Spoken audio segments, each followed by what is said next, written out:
इस कहानी को मैंने एडिट और अनुवादित किया है। धन्यवाद। अध्याय 161। क्या? झाओ फैंग की अभिव्यक्ति कांप उठी और उसने कहा, मैं उसे कैसे मार सकता हूँ? मैं ऐसा नहीं कर सकता। बॉस, भले ही वह आप ही क्यों ना हो, आप उसकी हवेली में नहीं जा सकते। उसके यार्ड में दर्जनों भारी हथियारों से लैस ब्लैकवाटर सुरक्षा गार्ड हैं। बस कुछ सुरक्षाकर्मी। रणविजय ने हंसते हुए हल्के से कहा, इसके अलावा मुझे खुद नहीं जाना है। तो मैं अकेले नहीं जा सकता। झाओ फैंग ने आह भरी और कहा, हालांकि मैं भी उसे न्याय के कटघरे में लाना चाहता हूं, लेकिन वहां उसका बचाव अजेय है। मैंने यह नहीं कहा कि तुम अकेले जाओगे। रणविजय ने अपना सिर थोड़ा हिलाया। तो मैं किसके साथ जा रहा हूं? झाओ फैंग की अभिव्यक्ति अचानक डूब गई और उसे कुछ याद आया। उसका चेहरा उत्साह से लाल हो गया और बोला, क्या तुम्हारे कोई और शिष्य हैं? क्या मेरे कई वरिष्ठ भाई बहन हैं? क्या मैं उनके साथ तांग जान की हवेली से छुटकारा पाने जाऊंगा? नहीं। उत्साहित झाओ फैंग को देखकर रणविजय कुछ अवाक रह गया। क्या झाओ फैंग बिल्कुल शांत और उदासीन नहीं था? वह अब एक मूर्ख युवक की तरह क्यों था? रणविजय ने हंसते हुए कहा, मेरे पास अभी केवल एक ही शिष्य है, तुम, और वही इस बार तुम्हारे साथ जाएगा। रणविजय ने बोलते हुए पहाड़ के पीछे पालतू जानवरों के इलाके में दहेई की ओर इशारा किया। झाओ फैंग के चेहरे पर उदासी छा गई और उसने कहा, यह केवल एक गोरिल्ला है। यह मेरे साथ कैसे जा सकता है? एक गोरिल्ला क्या कर सकता है? झाओ फैंग को समझ में नहीं आया। तुम इसे कम मानते हो? रणविजय ने बेवजह मुस्कुराया, दहेई की ओर हाथ हिलाया और उसे अपने पास आने का इशारा किया। वाह! दहेई ने गहरी आवाज में जवाब दिया। सावधानी से सो रही मिंगमैन को लॉन पर लिटाया और चुपचाप पहाड़ की चोटी पर चढ़ गया, मानो उसे सो रही छोटी राजकुमारी को परेशान करने का डर हो। वह 20 मीटर से ज्यादा ऊपर चढ़ गया और आखिरकार खड़ा हो गया और रणविजय की ओर भागा। 2 मीटर से ज्यादा लंबे मजबूत दहेई ने झाओ फैंग के चेहरे पर थोड़ी कठोरता ला दी। वाह वाह वाह! जैसे ही वह पास आया, दहेई ने अपना सिर खुजलाया और फिर उलझन भरे चेहरे के साथ अपनी दोनों बड़ी हथेलियां बाहर की ओर फैला दी। मैं सो रही छोटी राजकुमारी को पकड़े हुए था। मास्टर, आप मुझे यहाँ क्यों चाहते हैं? झाओ फैंग, तुमने अभी तक अपनी ताकत पर काबू नहीं पाया है। रणविजय ने झाओ फैंग के कंधे पर थपथपाया, जिससे झाओ फैंग के चेहरे पर एक मुस्कान की किरण उभरी जिसने उसे थोड़ा डरावना बना दिया। बाद में रणविजय ने मुस्कुराते हुए दहेई की ओर देखा और कहा, दहेई, उसने अभी अभी तुम्हें नीचा देखा है। मुझे लगता है कि तुम उसे अपनी ताकत साबित कर सकते हो। वाह! दहेई के चेहरे के भाव एक साथ आए और उसने पूछताछ की आवाज निकाली। फिर उसने झाओ फैंग को घूरा। उसकी 2 बड़ी मुट्ठियां आपस में टकराईं और 2 नीरस आवाजें निकलीं। ये पूछने जैसा था, क्या मैं उसे हरा सकता हूं? जब रणविजय ने यह देखा तो वह समझ गया कि दहेई का क्या मतलब था। वह झाओ फैंग की नीरस आंखों के नीचे 2 कदम पीछे हट गया और दहेई से कहा, तुम उसे हरा सकते हो। वाह वाह वाह वाह! दहेई ने झाओ फैंग पर कई बार चिल्लाया और जैसे ही वह उसकी ओर दौड़ा और उसके सामने आया, उसने अपनी बड़ी मुट्ठियां बगल की ओर पटक दी। गंभीरता से। जैसे ही मुट्ठी गिरी, झाओ फैंग की पुतली सिकुड़ गई। इस मुद्रा को देखकर ही उसे लगा कि वह मुक्का नहीं झेल सकता, इसलिए वह जल्दी से पीछे हट गया। हालांकि जब वह अपने पैर से पीछे हटा तो उसका शरीर 2 मीटर पीछे की ओर उड़ रहा था।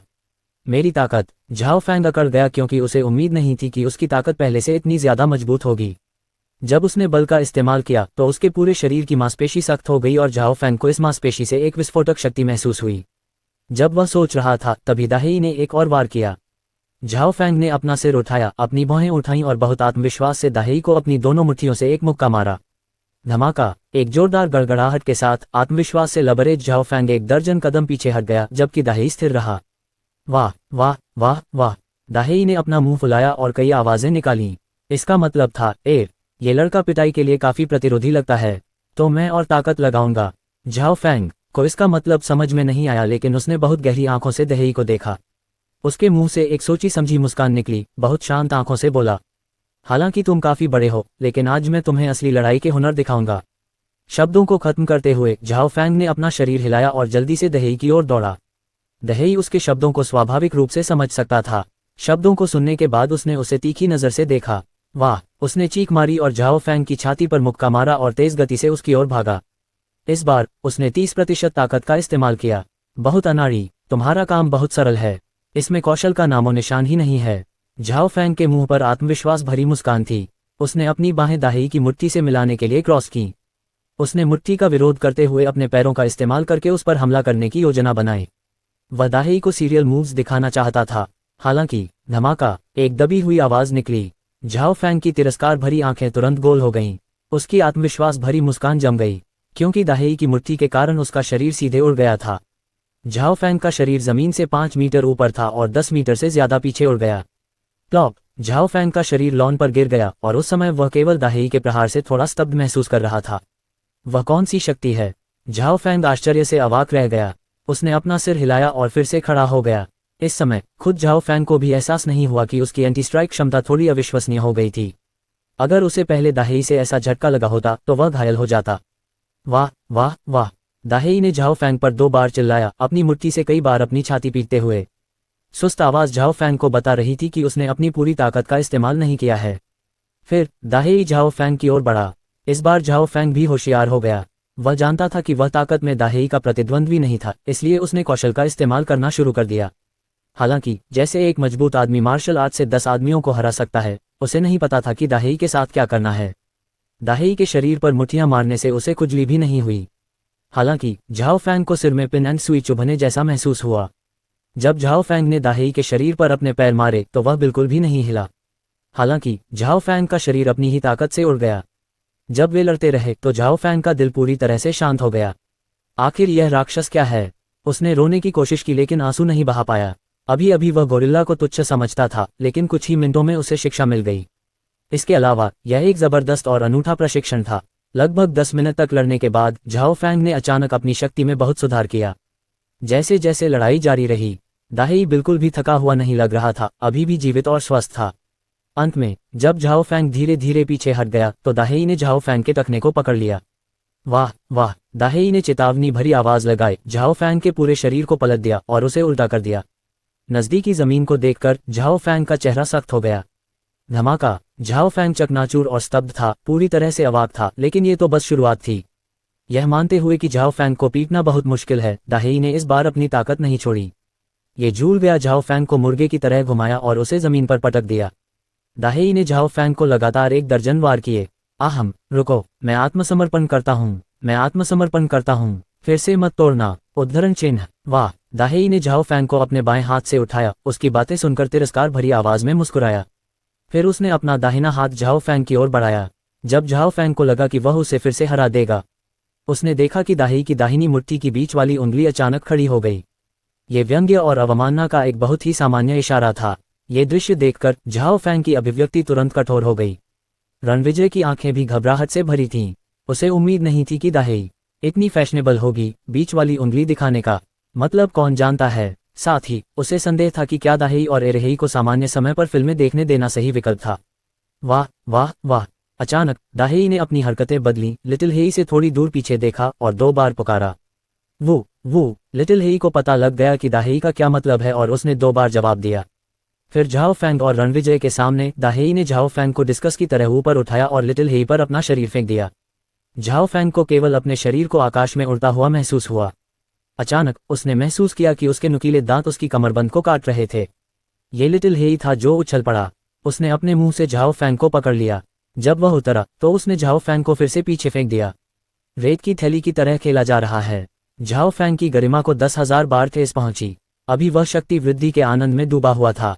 अब उसका आनंदित हृदय बुरी तरह से घायल हो चुका था। बस इतना ही काफी है, रणविजय ने अंत में टोका।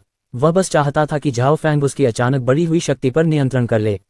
अब वह विरोध नहीं कर सका और उसे रोक दिया गया और लात मारी गई। रणविजय को लगा कि इस एक तरफा दुर्व्यवहार को अंजाम देने की कोई जरूरत नहीं है। हुआ। दाहेई अभी भी मुस्कुरा रहा था, लेकिन रणविजय की बातें सुनने के बाद उसने खेलना बंद कर दिया और उड़ते हुए झाओ फैंग को सीधे जमीन पर गिरा दिया। उप्स! झाओ फैंग कुछ मिनट तक जमीन पर लेटा रहा, फिर वह उठ गया। उसके चेहरे पर कुछ उलझन थी। उसने दाहेई और लिटिल हेई की ओर देखा, हाथ झुकाया और कहा, मैं आत्मसमर्पण करता हूँ। तुम जीत गए। हुआ। दाहेई ने झाओ फैंग को एक चीख सुनाई, जिसके चेहरे पर आखिरकार थोड़ी दोस्ताना भावना आ गई। उसने झाओ फैंग की ओर अपनी मुट्ठी बढ़ाई। ये देखकर झाओ फैंग ने भी दाहेई को छूने के लिए अपनी मुट्ठी बढ़ाई। धमाका! धमाका! दाहेई ने अपनी छाती पर 2 बार मुक्का मारा, फिर झाओ फैंग को खुद को अंगूठा दिखाने का संकेत दिया, जिसका मतलब था, मैं यहाँ बड़ा भाई हूँ। हाँ, तुम महान हो। झाओ फैंग ने एक व्यंग्यात्मक मुस्कान के साथ अपना सिर हिलाया, रणविजय को देखा और कहा, बॉस, वे कहाँ से आते हैं? वे अद्भुत हैं। ये तो बस केक का एक टुकड़ा है। चलो, अब तुम्हारे जाने का समय हो गया है। रणविजय ने अपना सिर थोड़ा हिलाया और दाहेई की ओर देखा। लेकिन उससे पहले, दाहेई, मैं तुम्हें एक छोटा सा उपहार दूंगा। वाह! वाह! दाहेई खबर सुनकर उत्साहित हो गया और रणविजय को उठाकर ऊपर फेंकने ही वाला था कि रणविजय ने उसे बीच में ही रोक दिया। पहले उपहार को देखो। रणविजय ने अपनी जेब से प्रेत तांबे का सिक्का निकाला और कहा, यह ऐसी चीज है जिससे तुम बाहर जाकर खेल सकते हो। बैठ जाओ। दहेई को नहीं पता था कि यह क्या है, इसलिए रणविजय की बातें सुनने के बाद वह ईमानदारी से बैठ गया। जैसे ही वह बैठा, रणविजय ने अपनी उंगली से उसके माथे पर वार किया और अपनी मानसिक शक्ति का इस्तेमाल करके दहेई के माथे पर तुरंत वार किया। अगले ही पल रणविजय ने इल्यूसरी बॉडी कॉपर कॉइन को उसके माथे पर दबा दिया ताकि वह सिक्के को अपने खजाने में बदल सके। अध्याय 162। 5 मिनट बाद रणविजय की आध्यात्मिक शक्ति को माध्यम बनाकर मायावी शरीर तांबे के सिक्के को धीरे धीरे दहेई द्वारा परिष्कृत किया गया। अपनी चेतना का उपयोग करके मायावी शरीर तांबे के सिक्के को संप्रेषित करने का प्रयास करो। रणविजय ने दहेई के सिर की ओर इशारा करते हुए कहा। वाह वाह। दहेई अभी भी अपने मालिक पर थोड़ा दुखी था जिसने अभी अभी उसकी त्वचा को छेदा था और उसे कुछ दर्द महसूस कराया था। हालांकि मालिक के शब्दों को सुनकर दहेई ने अभी भी अपनी आंखें तांबे के सिक्के पर टिकाए रखीं। वाह। एक पल बाद दहेई ने अपना सिर खुजलाया, मासूमियत का चेहरा दिखाते हुए, क्योंकि उसे कुछ भी महसूस नहीं हुआ था। अपनी चेतना का उपयोग करके तांबे के सिक्के को ध्यान से महसूस करो, रणविजय ने चेतावनी दी। वाह। दहेई बहुत आज्ञाकारी था और कोशिश करता रहा। उसकी बड़ी आंखें बिना पलक झपकाए तांबे के सिक्के को घूर रही थीं। 3 मिनट बाद उसकी आंखें अचानक चमक उठीं और उसने रणविजय की ओर देखा। वाह वाह वाह। हम उसने संकेत दिया कि उसे तांबे के सिक्के का अस्तित्व महसूस हुआ है। यदि आप अपनी चेतना का उपयोग तांबे के सिक्के के साथ संवाद करने के लिए करते हैं और खुद को इंसान होने की कल्पना करते हैं तो आप रूपांतरित हो सकते हैं। सिक्के के साथ फिर से संवाद करें और भ्रम को दूर करें और आप वापस रूपांतरित हो सकते हैं, रणविजय ने दहेई को समझाया। वाह। दहेई ने अपना सिर खुजलाया और बहुत कोशिश की। हालांकि झाओ फैंग ने असमंजस में कहा, बॉस, आप किस बारे में बात कर रहे हैं? आपका क्या मतलब है कि आप इंसान होने की कल्पना करते हैं? पफ। अहम। अपनी बात पूरी करने से पहले झाओ फैंग ने अचानक एक नज़र डाली और दहेई को अचंभित होकर देखा। दहेई के चेहरे पर एक नर्म और चमकदार रोशनी पड़ने के बाद उसके सामने एक जीवित इंसान दिखाई दिया। झाओ फैंग को भी आखिरकार समझ में आ गया कि रणविजय का प्रेत से क्या मतलब है, लेकिन क्या ये बहुत अविश्वसनीय नहीं था? रुको, क्या गुरु सच में परी थे? उस समय का दृश्य एक हथौड़े की तरह लग रहा था जो उसके विश्व दृष्टिकोण को चकनाचूर कर रहा था। इस समय वह पहले से ही गुरु द्वारा अमर साधना के बारे में स्पष्ट रूप से आश्वस्त था। ये कैसे हुआ? ये बस दहेई इतना परिचित क्यों लग रहा है? चौंककर और चक्कर खाकर झाओ फैंग ने दहेई द्वारा घुमाए गए आदमी को देखा, लेकिन ये याद नहीं कर पाया कि वह कैसा था। उसके सामने खड़ा आदमी काफी मजबूत दिख रहा था। उसकी ऊंचाई भी 2 मीटर से ज्यादा थी और अंगों में मजबूत मांसपेशियां थीं जो मजबूती दिखा रही थीं। वह गंजा था, उसकी बड़ी आंखें और घनी भौहें थीं, साथ ही उसकी नाक भी ऊंची थी। उसने छोटी आस्तीन और मिलिट्री पैंट और बूट पहने हुए थे। दहेई। रणविजय का मुंह थोड़ा कांप उठा। उसने बेबसी से कहा, तुम इस तरह बाहर नहीं चल सकते। दहेई की तरह सीधा सादा, वह सीधे ड्वेन जॉनसन जैसे बड़े आदमी में बदल गया। क्या उसे फिल्में देखने देना कोई गलती थी? रणविजय को थोड़ा अजीब लगा। वाह वाह वाह। दहेई ने 2 बार पुकारा और अपना सिर खुजलाया, थोड़ी जिज्ञासा से उसके हाथ और पैर को देखा। दूसरे में बदल जाओ, रणविजय ने कहा। वाह। दहेई ने एक पल सोचा और फिर अपना रूप बदल लिया। पूरा शरीर बहुत मोटा था, हालांकि यह अभी भी ड्वेन जॉनसन का प्रोटोटाइप था। शरीर की मांसपेशियां मजबूत थीं, भारी भौहें और चौड़ा चेहरा था और रूप अपेक्षाकृत बहुत बदल गया था। ठीक है, बस इतना ही, रणविजय ने अपना सिर हिलाया और कहा। वो एक तरफ लिटिल हेई ने हैरान होकर अपना सिर हिलाया और उसकी आंखें भ्रमित थीं। वह गंध से बता सकता था कि मजबूत आदमी अभी भी दहेई था, लेकिन इसकी उपस्थिति ने उसे अवाक कर दिया। ये पहले जैसा अच्छा नहीं लग रहा था। वाह वाह। दहेई ने अपनी मुट्ठी से अपनी छाती पर 2 बार मुक्का मारा, जैसे कि कह रहा हो, हाँ, यह मैं हूं। ये दृश्य देखकर झाओ फैंग को समझ में नहीं आया कि क्या कहना है। उसने एक जटिल अभिव्यक्ति के साथ कहा, बॉस, क्या आप वास्तव में एक खेती अमर हैं? मम्मा, रणविजय ने उत्तर दिया। वह झाओ फैंग कुछ और कहने ही वाला था, लेकिन पालतू जानवरों के क्षेत्र में मेंगमैन ने अपनी आंखें रगड़ी और उठ बैठी। छोटी राजकुमारी ने चारों ओर देखा और दूधिया आवाज में चिल्लाई, पापा पापा। जब उसने देखा कि उसके पापा थंडर यांग पेड़ के नीचे थे। मैं आ रहा हूं। रणविजय ने अपना शरीर हिलाया और तेजी से भागा। पापा मुझे चूमते हैं और गले लगाते हैं। मेंगमैन ने अपनी छोटी बाहें रणविजय की ओर बढ़ा दी। रणविजय की बाहों में घुसते हुए मेंगमैन फुसफुसाया, पापा, मेंगमैन को थोड़ी भूख लगी है, तो फिर हम डिनर करने चलें। रणविजय ने हल्की मुस्कान के साथ कहा। बढ़िया, मेंगमैन ने अपना छोटा सा मुंह फुलाते हुए जवाब दिया।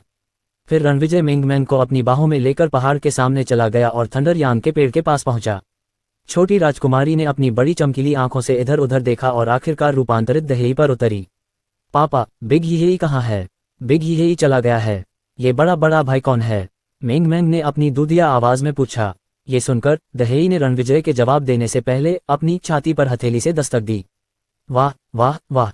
वह ऐसा व्यक्त कर रहा था, यह मैं हूं, मैं दहेई हूं, लेकिन मेंगमैन को समझ में नहीं आया।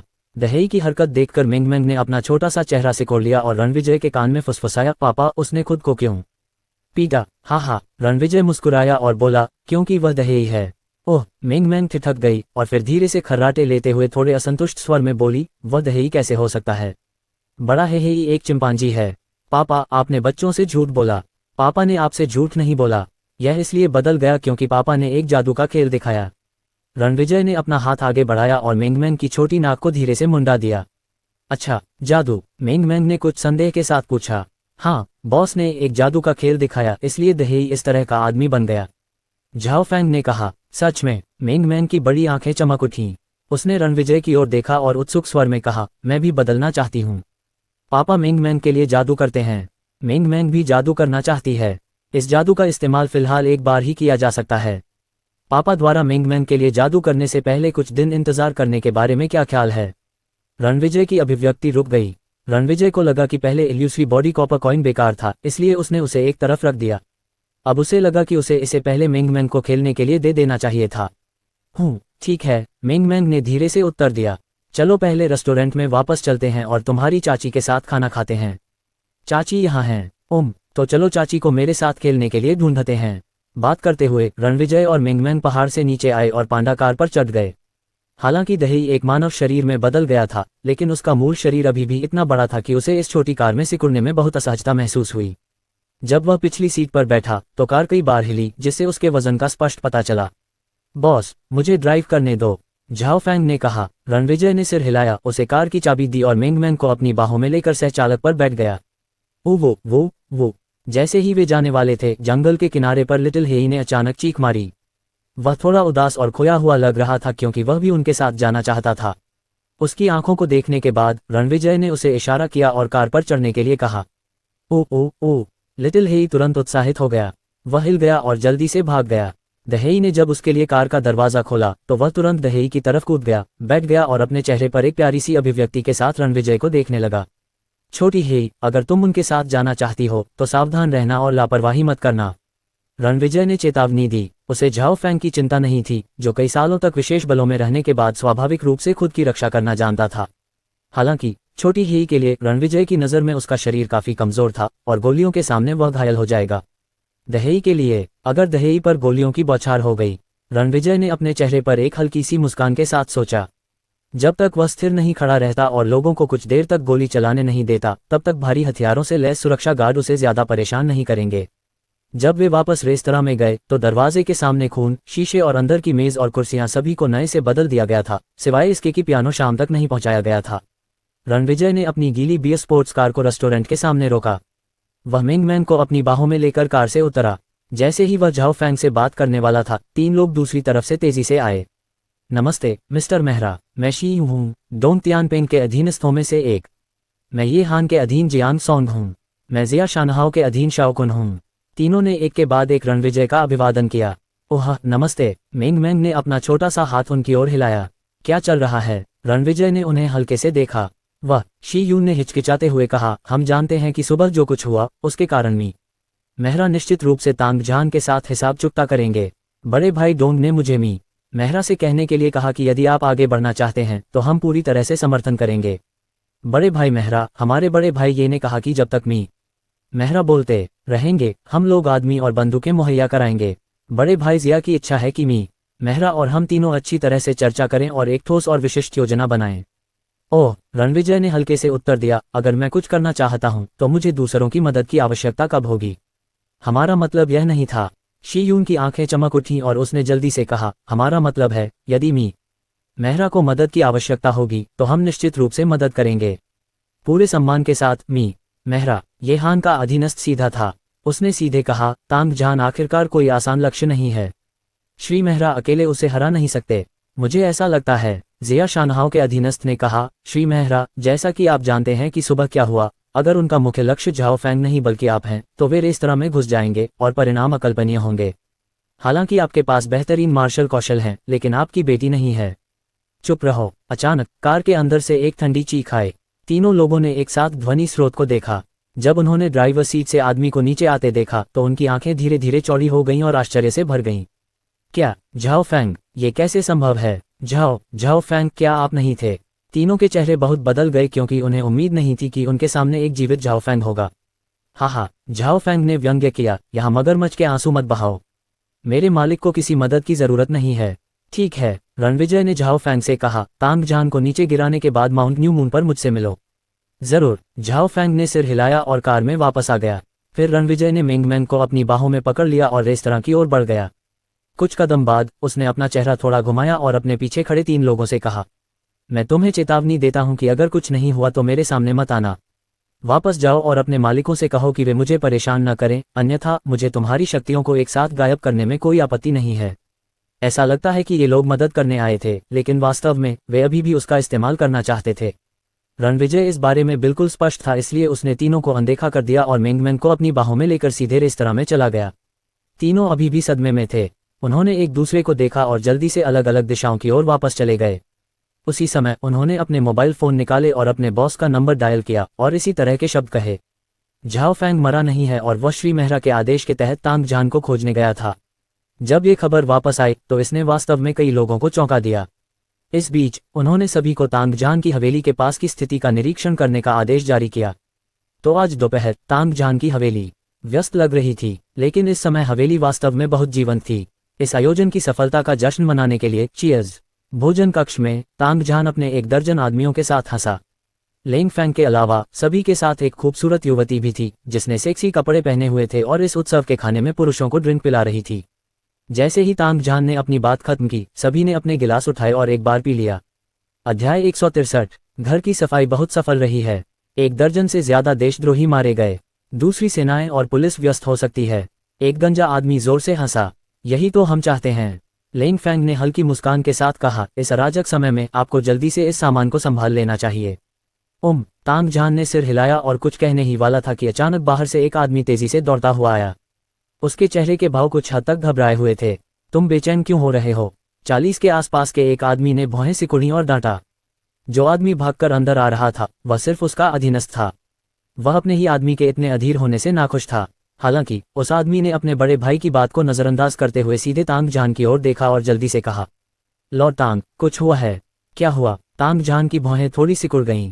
झाओ फैंग बिल्कुल भी मरा नहीं है, आदमी चिल्लाया। क्या ये कैसे संभव है? जब आदमी ने ये कहा तो पूरा दर्शक चौंक गया और कुछ लोग तो सीधे खड़े हो गए और अविश्वास की नजर से इधर उधर देखने लगे। यह असंभव है लॉर्ड टैंग, मैंने उसे बेतरतीब बंदूकों से गोली मारते और खून से लथपथ पड़े हुए देखा।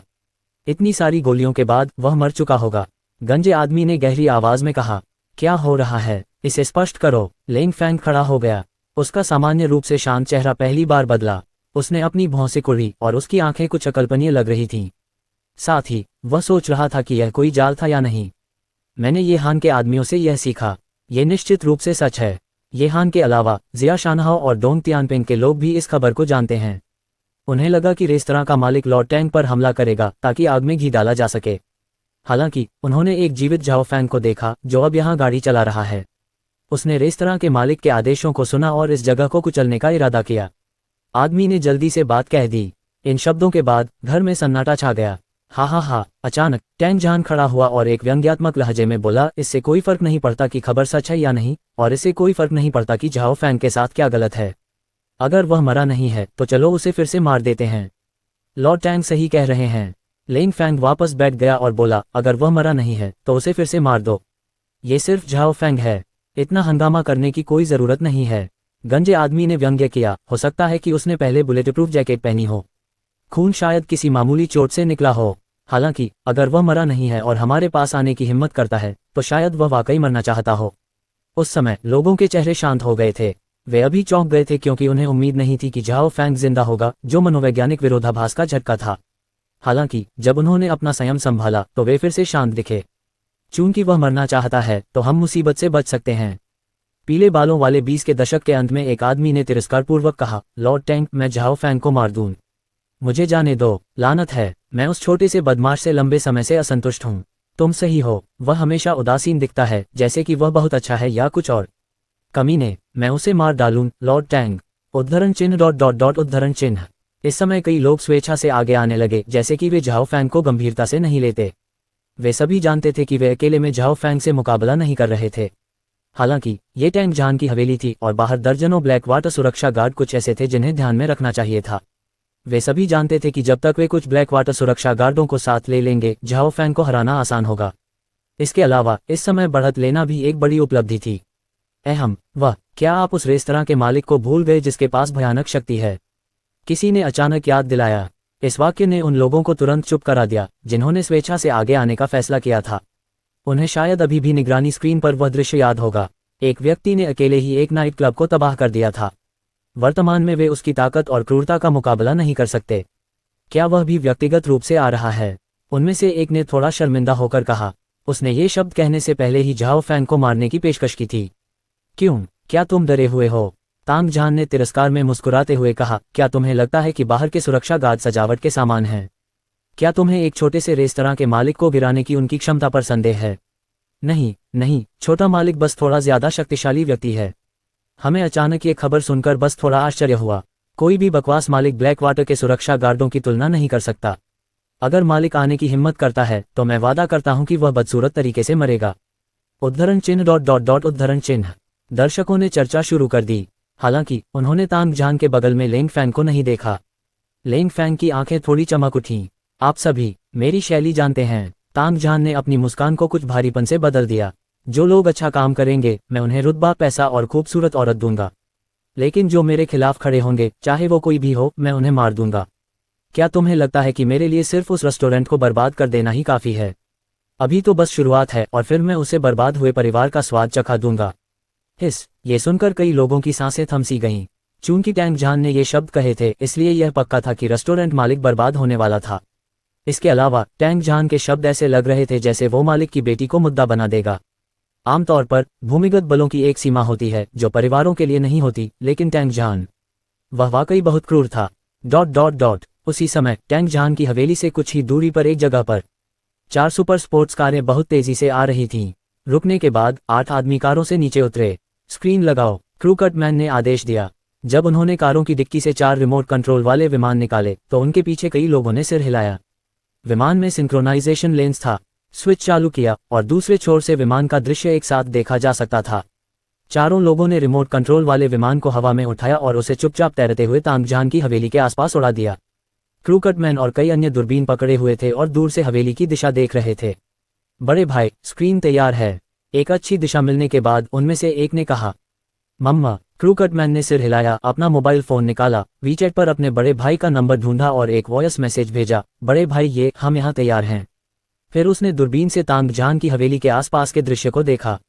ओह, डोंग तियानपेंग और जिया शानहाओ के लोग तेजी से आ रहे हैं, क्रूकट मैन ने व्यंग्य किया। कुछ ही दूरी पर उसने दूसरी 2 सेनाओं के लोगों को देखा। उन दोनों के पास लगभग 20 लोग थे और उनके पास कई रिमोट कंट्रोल प्लेन भी थे और उन्होंने अपने बड़े भाइयों को लाइव प्रसारण दिखाने के लिए स्क्रीन लगाई हुई थी।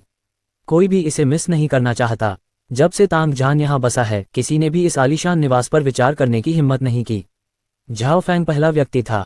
उनमें से एक व्यक्ति ने कहा, हाँ, नंबर 1, क्योंकि वह मूर्ख है। यहाँ तक कि मिस्टर मेहरा भी इस हवेली में प्रवेश करने की हिम्मत नहीं कर सकता। झाओ फैंग की तो बात ही छोड़िए। ये सुनकर क्रूकट मैन लगातार हंसता रहा। यहाँ कोई क्यों नहीं आया? क्योंकि यह असंभव था। झाओ फैंग बहुत मूर्ख है।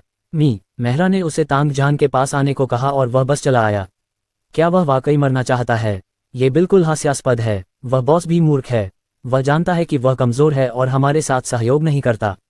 वह खुद ही ऐसा करने के लिए जिद्दी है। हाँ, तो करो। जब वह झाओ फैंग की लाश देखेगा तो वह विनम्र हो जाएगा। उनमें से एक आदमी ने टिप्पणी की, वे आ रहे हैं। क्रूकट वाले आदमी ने दूरबीन से न्यू मून बे की सड़क को देखा और अचानक कॉम्पैक्ट गीली पांडा को देखा। इस समय पांडा कार में मौजूद दर्जनों लोगों की नजरें जमा हो गईं और यहाँ तक कि तांग जान के निवास के सामने 6 ब्लैक वाटर सुरक्षा गार्डों ने भी कार को देखा, लेकिन उन्हें परवाह नहीं थी। ये छोटी सी टीम अभी तक किसी से नहीं डरी थी। सभी की नजरों में गीली पांडा धीरे धीरे घूम रहा था और हवेली से 100 मीटर से ज्यादा दूर जाकर रुक गया। क्या वह डर गया था? ये दृश्य देखकर तीनों सेनाओं के लोगों ने सोचा। हालांकि वास्तविक स्थिति ऐसी नहीं थी। पांडा कार के अंदर झाओ फैंग रुक गया और उसने दहेई को देखते हुए कहा, हम यहाँ कार से क्यों नहीं उतरते? अगर हम लड़ते समय बॉस की कार तोड़ देते हैं। वाह! दहेई ने अपना सिर हिलाया, अपना हाथ बढ़ाया और दरवाजा धक्का दिया। कार का दरवाजा नहीं खुला देखकर वह दुखी हो गया। उसने दरवाजे पर पैर रखा। मत करो, इसे रोको। नहीं, झाओ फैंग बहुत घबराया हुआ था। अगर वह नीचे उतरता तो कार का दरवाजा लात मारकर गिरा दिया जाता। वाह! दहेई ने झाओ फैंग की ओर देखा। दहेई की मजबूत गंजा उपस्थिति ने झाओ फैंग को काफी तनाव में डाल दिया। मैंने अभी कहा कि हम कार नहीं तोड़ सकते और तुम दरवाजा लात मारने वाले हो। अगर तुम बॉस की कार लात मारोगे तो वह तुम्हारी गांड मार देगा। झाओ फैंग ने सावधानी से याद दिलाया। वाह वाह वाह वाह! दहेई ने जवाब दिया और रुक गया। छोटा हुक देखा। हाँ, यही है, बस इसे धीरे से खींचो और कार का दरवाजा खुल जाएगा। ठीक है, तुम पहले उतर जाओ। दहेई को ईमानदारी से कार से उतरते देख झाओ फैंग ने राहत की सांस ली। दहेई के कार से उतरने के बाद लिटिल हेई उसके पीछे पीछे आया। झाओ फैंग सबसे आखिर में उतरा और कार को लॉक करने के बाद उसने आगे बढ़ने में अगुवाई की। कुछ कदम चलने के बाद झाओ फैंग ने भारी सुरक्षा वाली हवेली को देखा और धीरे से आह भरी। उसे बहुत तनाव महसूस हुआ। वह नहीं जानता था कि अंदर कैसे लड़ना है, इसलिए उसने दहेई की ओर देखा और धीरे से पूछा, दहेई, सामने से लड़ना असंभव हो सकता है। चलो धीरे धीरे दरवाजे से गुजरते हैं, आगे बढ़कर उनके रक्षा विभाग को देखते हैं और फिर हमला करने के लिए अपेक्षाकृत कमजोर विभाग को ढूंढते हैं। तुम क्या सोचते हो? और लिटिल हेई, तुम्हें अपनी सुरक्षा पर ध्यान देना चाहिए। बॉस को तुम्हारी चिंता है। वाह! दहेई ने दबी हुई आवाज निकाली और मुट्ठी से उसकी छाती पर मारा। झाओ फैंग को समझ में नहीं आया कि इसका क्या मतलब है, लेकिन लिटिल हेई ने एक फुफकार मारी और पास के जंगल में खिसक गया। क्या हुआ? झाओ फैंग थोड़ा स्तब्ध था। उसे लगा कि लिटिल हेई ने उसकी आज्ञा नहीं मानी, लेकिन इससे कोई फर्क नहीं पड़ता जब तक दहेई ने आज्ञा सुनी। लिटिल हेई आखिरकार अपेक्षाकृत विनीत था। हालांकि जब तक वे हवेली के सामने पहुंचे, झाओ फैंग को एहसास हुआ कि उसने एक गलती की है, एक बहुत बड़ी गलती। दहेई ने भी उसे गंभीरता से नहीं लिया। अध्याय 164। झाओ फैंग की नज़र में दहेई सड़क पर बिल्कुल भी नहीं चला, बल्कि सीधे तांग जान की हवेली के गेट पर चला गया। अरे दहेई, तुम! झाओ फैंग ने अपने चेहरे पर घबराहट भरी नज़र के साथ चेतावनी के लिए फुसफुसाया। हालांकि दहेई ने झाओ फैंग को तिरस्कार से देखा, मानो दहेई झाओ फैंग से कह रहा था, तुम किस बात से डर रहे हो? बस मेरे पीछे आओ। इस दृश्य ने न केवल झाओ फैंग को बल्कि यहाँ देख रहे दर्जनों लोगों को भी भयभीत कर दिया। सबसे पहले जब झाओ फैंग और अन्य लोग कार से उतरे तो दर्जनों लोग आश्चर्य से बोले, क्या बकवास है? एक विशालकाय व्यक्ति क्यों आया? वह कितना बड़ा आदमी है? अरे, उसकी विस्फोटक मांसपेशियों को देखो, यह आश्चर्यजनक है। उसकी ताकत बहुत ज्यादा होगी। सिर्फ उस बड़े आदमी पर ध्यान मत दो, उसके बगल में खड़े कुत्ते को देखो। कई लोगों के कहने पर लोगों ने एक तरफ लिटिल हेई को देखा और फिर उनके मुंह से चीख निकल गई। कुत्ता इतना बड़ा क्यों है? झाओ फैंग कुत्ता क्यों लाता है? क्या ये है कि शुरुआत में उसके पास सिर्फ एक कुत्ता था, जबकि लड़ाई करके हथियार मिलते थे? चीन में एक मशहूर खेल विज्ञापन। क्या उसे लगता है कि वह कोई खेल खेल रहा है? अगले ही पल जब लोगों ने बड़े आदमी को सीधे आलीशान घर के सामने के दरवाजे की ओर जाते देखा तो लोगों की सांसें थमसी गईं। वह क्या करने जा रहा है? क्या वह सीधे हमला करने का इरादा रखता है? मौके पर मौजूद दर्जनों लोग और स्क्रीन के दूसरी तरफ से देख रहे लोग आश्चर्य से सोचने लगे। हालांकि उन्हें जो लगा वह सच था। लोगों की नजरों में दहेई इधर उधर घूमता हुआ तांग जान की हवेली के सामने के दरवाजे के करीब पहुंच गया। रुको! ब्लैक वाटर इंटरनेशनल कंपनी के 6 सुरक्षा गार्डों में से छोटे बालों वाले व्यक्ति ने जो नेतृत्व किया था, ठंडी आवाज में कहा। ये देखकर कि दहेई रुका नहीं, छोटे बालों वाले व्यक्ति का चेहरा उदास हो गया और वह आगे बढ़ा। ये दृश्य देखकर बाकी 5 ने व्यंग्य किया। चिड़चिड़े कप्तान ने बहुत दिनों से किसी को नहीं मारा था। इस समय ऐसा अवज्ञाकारी व्यक्ति उसके सामने था, शायद उसे उस व्यक्ति को ये सबक याद दिलाना चाहिए। झाओ फैंग की जटिल आंखों में, आसपास के दर्जनों लोगों की निगाहों के नीचे, स्क्रीन के दूसरी तरफ लोगों की हैरान कर देने वाली निगाहों में, ब्लैक वाटर सुरक्षा समूह का कप्तान उस मजबूत आदमी के और करीब आता जा रहा था। 2 मीटर बचे। कप्तान की आंखें ठंडी हो गईं। वे एक दूसरे के इतने करीब थे, लेकिन बड़े आदमी ने उसकी बातों को नजरअंदाज किया और फिर भी उसके पास आया, जिसे उकसावा कहा जा सकता है। खैर, उसे अपने सामने वाले आदमी को ब्लैक वाटर सिक्योरिटी कंपनी के सुरक्षाकर्मी की ताकत का पता चलने में कोई आपत्ति नहीं थी। वूश! कप्तान का बायां पैर 1 मीटर आगे उछला, एक दबी हुई आवाज के साथ जमीन पर कदम रखा। इस हरकत ने झाओ फैंग को आश्चर्यचकित कर दिया और उसने सोचा, क्या विस्फोटक शक्ति है? मुझे डर है कि मैं जो पहले था वह उसका प्रतिद्वंद्वी न हो। ब्लैक वाटर सिक्योरिटी से तांग जान के अंगरक्षक कुछ छिपी हुई प्रतिभाएं थीं। झाओ फैंग के ध्यान के क्षण में कप्तान आगे बढ़ा और उसका दाहिना पैर ऊपर उठा। वह इतना भयंकर और इतना तेज था कि उसकी पतलून खनक उठी। यह एक भयंकर किक थी। अगर यह आम लोगों पर लात मारता तो ये सीधे हाथ को मार सकता था, लेकिन धमाका! कप्तान ने एक बार लात मारी, लेकिन उसके सामने वाले बड़े आदमी ने बिना किसी प्रयास के उसके टखने को हाथ में पकड़ लिया। हल्की दबी हुई आवाज से पता चला कि उसके शक्तिशाली किक ने बड़े आदमी को कोई परेशानी नहीं पहुंचाई। ये कैसे संभव है? कैप्टन की आंखें चौड़ी हो गईं। उसकी आंखों में उसके सामने खड़ा बड़ा आदमी उसे देखकर मुस्कुराया। कैप्टन ने बड़े आदमी के चेहरे को ऐसे देखा जैसे वह कोई जानवर हो। अगले ही पल कैप्टन को लगा कि उसका शरीर हल्का हो गया है और फिर उसका शरीर चक्करदार हो गया। वह चक्करदार हो गया, ये कैसे हो सकता है? उनके आसपास मौजूद दर्जनों लोग घूर रहे थे और उनकी बोलती बंद थी। वे सोच रहे थे, क्या कम से कम 80 किलो वजन वाले आदमी को सिर्फ एक हाथ से घुमाया जा सकता है? हालांकि चौंकाने वाला दृश्य अभी शुरू हुआ था। भीड़ की आंखों में दहेई ने कैप्टन के शरीर को घुमाया और उसे दूर जंगल की दिशा में फेंक दिया। वूश! कैप्टन का शरीर 5 मीटर ऊंचा उछला, जो 20 मीटर से ज्यादा दूर तक उड़ गया। धमाके के साथ उसका शरीर एक बड़े पेड़ के तने से टकराया और फिर जमीन पर गिर गया। कोई नहीं जानता था कि वह मरा है या जिंदा। क्या ये बड़ा आदमी बहुत शक्तिशाली है? उनके आसपास मौजूद दर्जनों लोग डर के मारे अपनी आवाज खो बैठे और कभी नहीं सोचा था कि वे यह अद्भुत दृश्य देखेंगे। झाओ फेंक के मुंह के कोने भी थोड़े कांप उठे। ऐसा लग रहा था कि दाही दयालु था जब उसने झाओ फेंक को फेंक दिया। लेकिन अगले ही पल झाओ फेंक सतर्क हो गया, क्योंकि उसे पता था कि वे एक भयंकर युद्ध का सामना करने जा रहे हैं।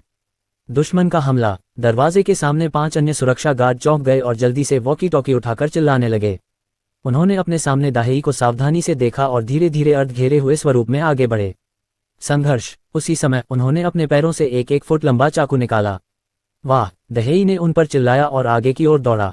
जब दहेई आगे बढ़ा तो 5 आदमी भी आगे बढ़ गए। उनके हाथों में मौजूद चाकुओं से ठंडी रोशनी निकल रही थी और वे दहेई पर हर तरह के मुश्किल कोनों से हमला कर रहे थे, जैसे छुरा घोंपना, चीरना या खरोंचना। झाओ फैंग की खोपड़ी थोड़ी सुन्न हो गई थी। उनके चाकू अपनी 3 धार वाली धार के लिए मशहूर थे। न केवल चाकू का ब्लेड तेज था, बल्कि इससे होने वाले घाव को बंद नहीं किया जा सकता था। अगर समय रहते संभाला न जाए तो लोग अत्यधिक खून की कमी से मर सकते थे। इसलिए झाओ फैंग कुछ कदम आगे बढ़ा और दहेई के दबाव को साझा करने के लिए एक ही समय में 2 लोगों पर हमला किया। हालांकि उसे नहीं पता था कि दहेई दबाव में था या नहीं। दहेई ने देखा कि दुश्मन उस पर चाकू से हमला कर रहा है। वह डरा नहीं। उसने दूर बाईं ओर के आदमी पर सीधा मुक्का मारा। हालांकि उस आदमी की चाल बहुत ही चतुराईपूर्ण थी। वह दहेई के मुक्के से बचने के लिए बगल की ओर चला गया, लेकिन दहेई ने भी पीछे की ओर हरकत की और उसने अपने बाएं पैर से वार किया। धमाका! ये लात सीधे आदमी के पेट में लगी और आदमी के शरीर को झींगा के धनुष में बदल दिया। 1 दर्जन मीटर से अधिक दूर उड़ते हुए वह जमीन पर गिर गया और अपनी चेतना खो बैठा। इस समय तक अन्य 2 लोगों का हमला करीब आ चुका था। दहेई को इसकी परवाह नहीं थी और उसने अपने सामने वाले आदमी को लात मार दी। भाड़ में जाओ! लेकिन वह एक क्रूर आदमी था। वह दहेई द्वारा लात मारे जाने से नहीं छिपा।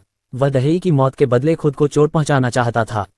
उसने सोचा, यह कोई बड़ी बात नहीं है कि तुमने मुझे लात मारी, लेकिन मैं तुम्हें चाकू मारकर मार सकता हूं। हालांकि उसने ऐसा सोचा था, लेकिन जब चाकू दहेई की छाती में घुसा तो उसने अचानक पाया कि बेहद तेज चाकू दहेई की त्वचा में नहीं घुसा था। ऐसा लगा जैसे किसी लोचदार चमड़े के टुकड़े पर वार किया गया हो। हालांकि चाकू थोड़ा और अंदर तक घुस गया था, लेकिन त्वचा नहीं टूटी। ये कैसे संभव है? धीरे धीरे उसकी आंखें गोल होती गईं। अगले ही पल दहेई के पैर उसके पेट से टकराए। धमाका! उस आदमी को दहेई ने लात मारी और वह लगभग 10 मीटर दूर उड़ गया। वह लोहे के दरवाजे से टकराया और एक जोरदार बीप की आवाज आई। हालांकि चाकू ने दहेई को चोट नहीं पहुंचाई, लेकिन इससे दहेई को दर्द महसूस हुआ। दहेई थोड़ा चिड़चिड़ा लग रहा था। उसी पल दाएं तरफ के आदमी के चाकू ने दहेई की बांह पर काट लिया था। फुफकार! उस आदमी ने रगड़ने की आवाज साफ सुनी, लेकिन चाकू ने दहेई की त्वचा को नहीं काटा, सिर्फ एक हल्का लाल निशान छोड़ दिया। वाह! दहेई चिड़चिड़ा हो गया। उसने उस आदमी की बांह पकड़ी और उसे जमीन के दूसरी तरफ एक घेरे में घुमाया। यह जमीन माउंट न्यू मून की नरम घास वाली जमीन नहीं थी, बल्कि असली सीमेंट की जमीन थी। नतीजतन आदमी दुखद रूप से खत्म हो गया। उसका शरीर मजबूती से जमीन पर गिर गया। उस बड़ी दबी हुई आवाज से पता चल रहा था कि वह भारी होकर गिरा था। दहेई ने उसे 1 बार मारा, लेकिन दहेई ने उसे जाने नहीं दिया। उसने आदमी को 2 बार मारा और उसे लात मार दी। बाहर उड़ते हुए आदमी के लकवाग्रस्त शरीर को देखकर लोगों को पता चल गया कि यह आदमी अपंग था, भले ही वह अमर था। झाओ फैंग द्वारा आकर्षित होने के कारण अन्य 2 घातक हमले से बच गए। झाओ फैंग का हमला भयंकर था, लेकिन उसने उन्हें नहीं मारा। उसने बस उन्हें गति और ताकत से बाहर निकाल दिया। दहेई, चलो चलते हैं। चलो तांग जान को ढूंढते हैं। झाओ फैंग को तरोताजा महसूस हुआ और उसने अंदर की हवेली को चमकते हुए देखा। एक बार ये वह जगह थी जहां केवल उसके सपने में ही प्रवेश किया जा सकता था, लेकिन अब वे जल्दी से दरवाजे की सुरक्षा को तोड़ देते हैं। वाह! दहेई गुस्से से चिल्लाया, लोहे के गेट को देखा और सीधे उसके पास भागा। भागते हुए उसने अपने दाहिने कंधे का इस्तेमाल करके गेट को बुरी तरह से टक्कर मारी। ताली! दहेई ने लोहे का दरवाजा जोर से खोला और अंदर आलीशान हवेली में कदम रखा। ये दृश्य देखकर आसपास के लोग दंग रह गए। ये कैसे संभव है? क्या वह अभी भी इंसान है? वह कोई जानवर होगा। झाओ फैंग ने उसे कहाँ पाया? वह तो कमाल का है, बहुत ताकतवर। बकवास! ये केवल दृश्य देखने वाले ही नहीं थे जो हैरान थे, इस समय स्क्रीन के माध्यम से देख रहे जिया शाहनहाव ने पिछला दृश्य देखा और अचानक एक उदास भाव के साथ खड़े हो गए। ये राक्षस कहाँ से आया? कमरे में मौजूद लोग हैरान थे। जिया शाहनहाव ने गहरी सांस ली और धीरे से कहा, शुरू में मैंने सोचा था कि मैं झाओ फैंग पर खूब हंस सकता हूँ, लेकिन कौन जानता है, मैंने ऐसा अकल्पनीय दृश्य देखा। ये जानवर जैसा आदमी भयानक है, ये भयानक है। मुझे एक पूर्वाभास है, मुझे डर है कि मैं आज तांग जान पर खूब हंस सकता हूँ। डोंग तियानपेंग और ये हान में भी ऐसे दृश्य हुए। ऐसे दृश्य चौंकाने वाले होते। हालांकि उन्होंने पहले ही अनुमान लगा लिया था कि झाओ फैंग केवल खुद को बर्बाद करने के लिए आया था, इसलिए इस विरोधाभास से होने वाला सदमा सामान्य से कहीं अधिक था। लेकिन उनके आश्चर्य के लिए नाटक अभी शुरू ही हुआ था। ब्लैक वाटर सिक्योरिटी कंपनी के सुरक्षा गार्ड विश्व प्रसिद्ध के योग्य थे। सामने के दरवाजे से चेतावनी के बारे में जानने के बाद लगभग 30 सुरक्षा गार्ड सतर्क हो गए। सामने के यार्ड के 15 लोग हवेली के सामने इकट्ठा हुए, जबकि अन्य हवेली की सुरक्षा सुनिश्चित करने के लिए ठंडे दिमाग से इधर उधर घूम रहे थे।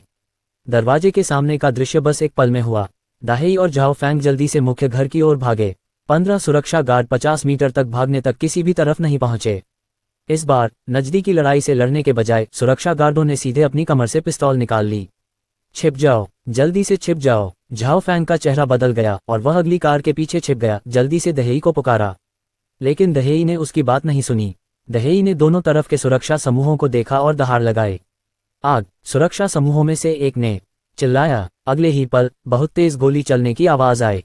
उनका पूरा ध्यान उनके सामने खड़े मजबूत आदमी पर था, लेकिन अंधेरे में छिपी एक काली छाया धीरे धीरे उनकी ओर आ रही थी। अध्याय 165। आसपास के लोगों ने जब गोलीबारी देखी तो उनके चेहरे थोड़े बदल गए। यह अनुमान लगाया जा सकता था कि सुरक्षा रेजिमेंट की बंदूक के नीचे शक्तिशाली बड़ा आदमी निश्चित रूप से मौके पर ही मर जाएगा। झाओ फैंग और बड़े आदमी ने हवेली के सामने लोगों को घायल कर दिया और उसमें घुस गए। अगर वे सुरक्षा गार्डों द्वारा मारे गए होते तो सुरक्षा गार्डों की कोई जिम्मेदारी नहीं होती। इस मामले में यह अनुमान लगाया गया था कि वे सुरक्षा गार्ड निर्दयी होंगे। क्या अफसोस है, ये हान, जिया शाहनहाव, डोंग तियानपेंग और स्क्रीन के सामने मौजूद अन्य लोग, जिनमें मौके पर मौजूद दर्जनों लोग भी शामिल थे, एक ही समय में आहें भर रहे थे। उन्होंने आहें भरी और थोड़ा अजीब महसूस किया, और उनके दिमाग में शब्द आए, वह केवल 3 सेकंड से भी कम समय में सुंदर हो सकता है। यह अफसोस की बात थी कि इस बड़े आदमी ने इतनी ताकत दिखाई, लेकिन कुछ ही मिनटों में वह एक बेतरतीब बंदूक से गोली मार दी गई। उन्हें पहले से ही लग रहा था कि अगले ही पल वह बड़ा आदमी खून के तालाब में गिर जाएगा। लेकिन मैं क्या देख रहा हूँ? वह क्या हुआ? लोग चौंक गए क्योंकि वह मजबूत आदमी भीषण गोलीबारी में नहीं गिरा। वह न केवल गिरा, बल्कि वह सुरक्षा गार्डों की ओर भी बढ़ा। वे लोग फिर से चौंक गए और सोचने लगे कि क्या बड़े आदमी की बनियान ही उसका बॉडी आर्मर है। ये तो बताने की जरूरत नहीं कि वे कितने चौंक गए थे। 15 सुरक्षा गार्ड सबसे ज्यादा डरे हुए थे। उनकी आंखें पहले ठंड से डर में बदल गईं। उनके चेहरे जानलेवा से डरे हुए हो गए। नहीं, यह असंभव है, उनमें से एक ने चिल्लाया। उसने साफ देखा कि गोली उसके सामने खड़े मजबूत आदमी के सिर में लगी थी, लेकिन गोली से उस आदमी की त्वचा पर कोई चोट नहीं लगी और वह सीधा जमीन पर गिर गया। दूसरे सुरक्षा गार्डों ने भी यह नज़ारा देखा। वे हमेशा से निडर रहे थे, लेकिन इस पल वे डर गए। पीछे हटो, भागो। 15 आदमियों का लड़ने का कोई इरादा नहीं था और वे भागना चाहते थे, लेकिन तभी दहेई को गुस्सा आ गया। गोली दहेई को लगी नहीं, लेकिन बहुत दर्द हुआ। हर गोली का दर्द धीरे धीरे दहेई के गुस्से को बढ़ा रहा था। आदमियों द्वारा गोली चलाने के बाद दहेई की आंखें लगभग लाल हो गई थीं। उसे याद आया कि पिंजरे से भागने के बाद उसे पकड़ने वाले आदमियों ने भी उसे बंदूकों से गोली मारी थी। उसके रिश्तेदार, उसका परिवार भी ऐसी ही बंदूकों से मारा गया था। ओह ओह, दहेई दहाड़ा। वह भीड़ की ओर भागा।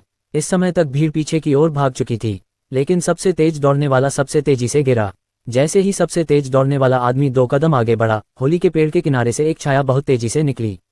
उसे अपनी आंखों के सामने बस एक चमक महसूस हुई और उसे तेज ठंड लगी। अगले ही पल जब उसे अपनी गर्दन पर ठंड महसूस हुई तो वह बेहोश हो गया। तभी लोगों को एहसास हुआ कि उनके पीछे एक कुत्ता दौड़ रहा था।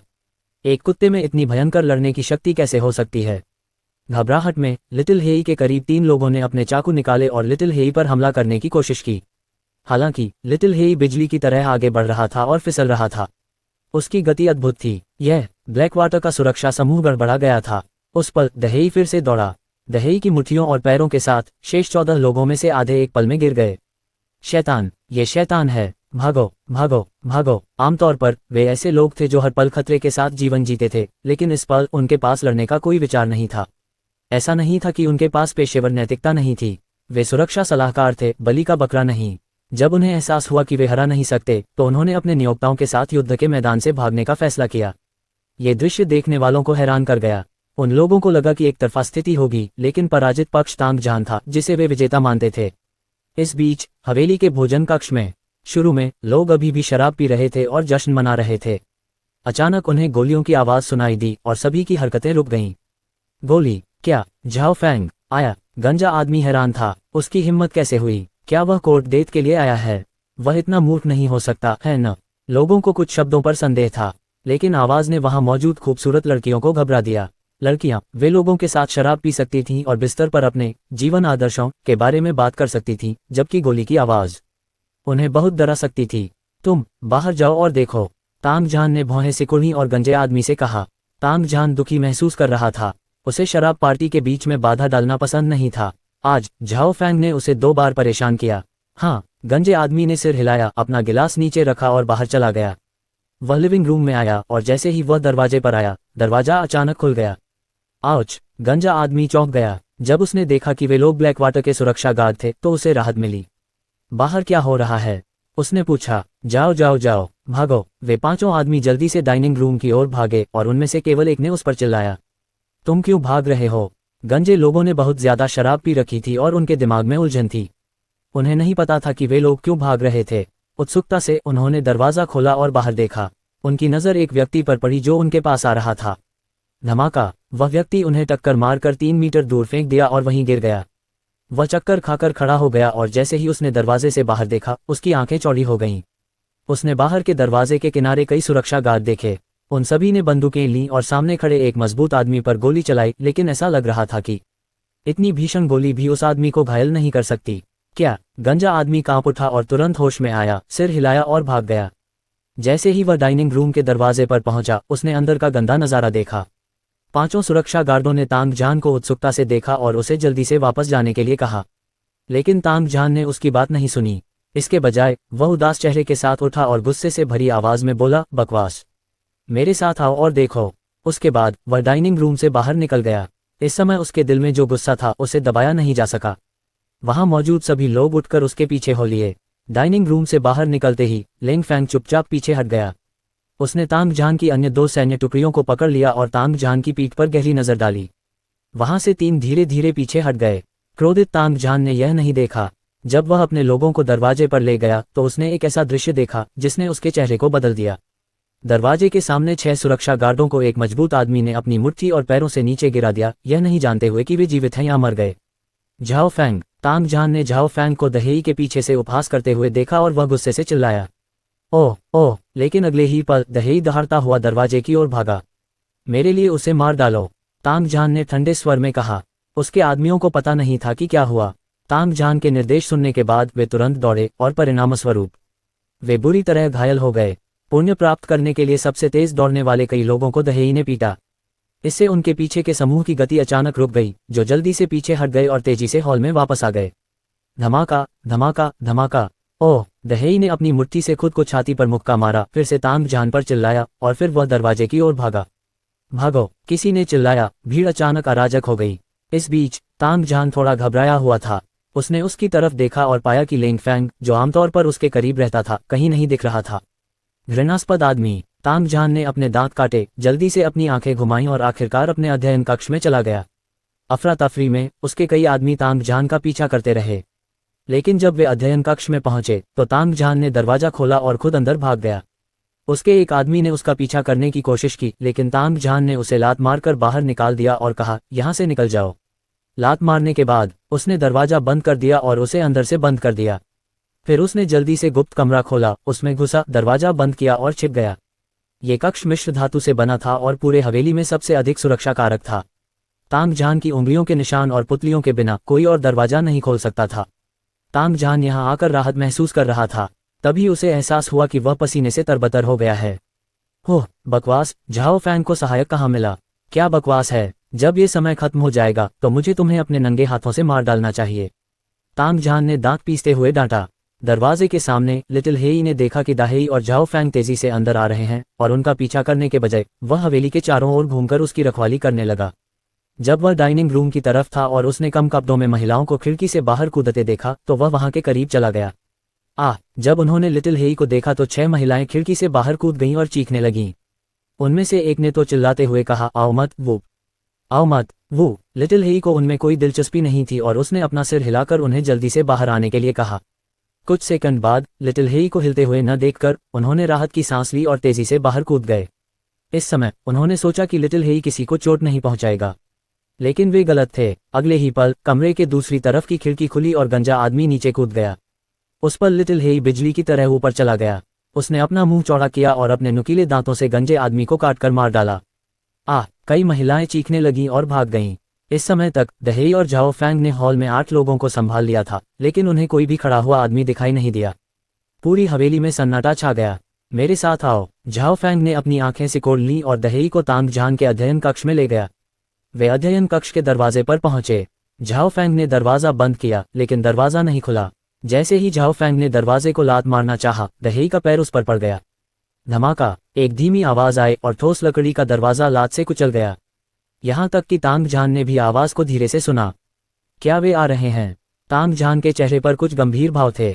वह गुप्त कमरे के दरवाजे पर गया, दीवार पर इलेक्ट्रॉनिक स्क्रीन पर बटन दबाया और स्क्रीन से झाओ फैंग और अध्ययन कक्ष में मजबूत आदमी को देखा। उसने ठंडे स्वर में कहा, झाओ फैंग, मुझे नहीं पता था कि तुम इतने उत्कृष्ट हो। क्या तुम्हें कोई नया बॉस मिल गया? हाँ, तुम मेरे घर में घुसने के लिए काफी अच्छे हो, लेकिन मुझे लगता है कि तुम मुझे जानते हो। मैं तुमसे वादा करता हूं कि तुम बिना दफन के मर जाओगे। मैं तुम्हारी खाल उतारने जा रहा हूं और तुम्हारी नसें खींचने जा रहा हूं। मैं तुम्हें मौत से भी बदतर महसूस कराऊंगा। ओह, झाओ फैंग ने सूंघते हुए हल्की हंसी के साथ कहा, क्या तुम्हें लगता है कि तुम इसमें छिपकर सुरक्षित रह सकते हो? नहीं तो क्या तुम्हें लगता है कि तुम मेरे गुप्त कमरे का दरवाजा खोल सकते हो? पागल मत बनो। मैंने इस गुप्त कमरे का दरवाजा बनाने में $10 मिलियन खर्च किए हैं। तुम मेरे गुप्त कमरे का दरवाजा कैसे खोल सकते हो? तुम क्या बकवास हो? इस समय तक तांग जहान अपनी सामान्य शांति खो चुका था और गुस्से में बोला, सच में? दाहेई? झाओ फैंग ने बस अपना मुंह खोला और दाहेई ने दरवाजे पर मुक्का मारा।